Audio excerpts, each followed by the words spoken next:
Yogi Adityanath CM అయ్యాక ఉత్తరప్రదేశ్లో 17,000 మందిని ఎన్కౌంటర్ చేయించారని ప్రచారం జరుగుతోంది. ఇందులో నిజమెంత? అసలు ఎంతమందిని ఆయన ఇప్పటి వరకు అధికారికంగా ఎన్కౌంటర్ చేయించారు? అసలు ఎన్కౌంటర్లు ఎందుకు చేస్తున్నారు? ఎన్కౌంటర్లు చేస్తుంటే న్యాయస్థానాలు ఎందుకు చర్యలు తీసుకోవడం లేదు?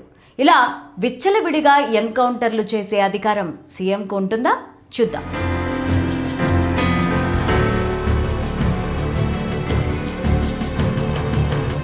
యూపీ సీఎంగా యోగి ఆదిత్యనాథ్ 2017లో పదవీ బాధ్యతలు చేపట్టాక ఆ రాష్ట్ర రూపురేఖలన్నీ మారిపోయాయి.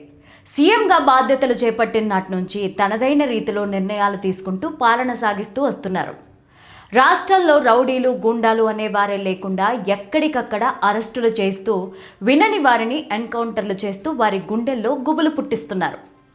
రౌడీలు, గూండాలుగా పిలువబడేవారు ఉంటే జైల్లో ఉండాలని లేదా అన్నీ మానేసి సాధారణ జీవితం గడపాలని సీఎం యోగి ఆదిత్యనాథ్ హెచ్చరించారు. వినని వారికి తనదైన శైలిలో ట్రీట్మెంట్ ఇచ్చి సెట్ చేశారు. యోగి ఆదిత్యనాథ్ సీఎం అయిన తర్వాత ఉత్తరప్రదేశ్లో చేపట్టిన ఎన్కౌంటర్లపై సామాజిక మాధ్యమాల్లో, రాజకీయ వర్గాల్లో పెద్ద ఎత్తున చర్చ జరుగుతోంది.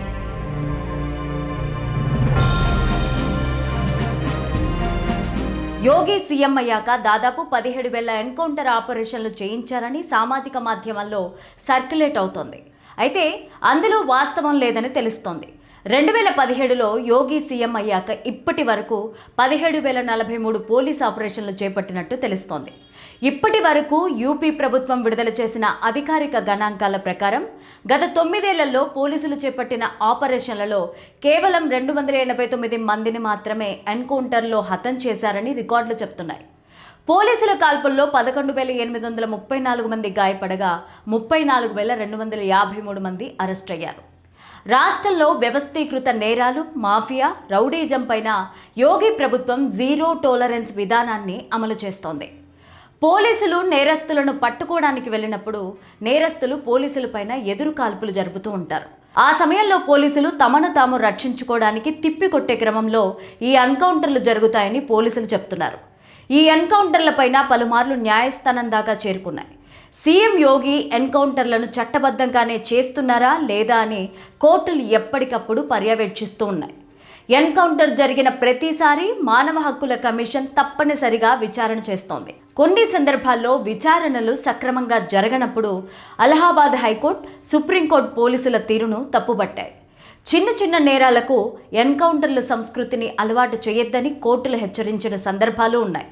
చట్టపరమైన ఆధారాలు, పోలీసుల ఆత్మరక్షణ వాదనలు కోర్టు ముందు రుజువైనంత వరకు వాటిని చట్టబద్ధమైన ఎదురు కాల్పులుగానే పరిగణిస్తారు.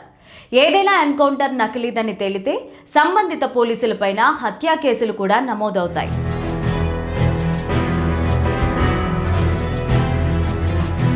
రాష్ట్రంలో నేరాలను అదుపులో ఉంచేందుకే ఆయా రాష్ట్రాల సీఎంలు కొన్నిసార్లు కఠిన నిర్ణయాలు తీసుకోవాల్సిన సందర్భాలు వస్తూ ఉంటాయి. కానీ ఎన్కౌంటర్ చేయించే హక్కు సీఎంకు మాత్రమే ఉండదు. కేవలం ఆ సమయంలో నేరస్తులు ప్రవర్తించే తీరును బట్టి సంఘటనలు జరుగుతాయి తప్ప చట్టాన్ని తమ చేతుల్లోకి తీసుకుని చంపే అధికారం ఎవరికీ లేదు.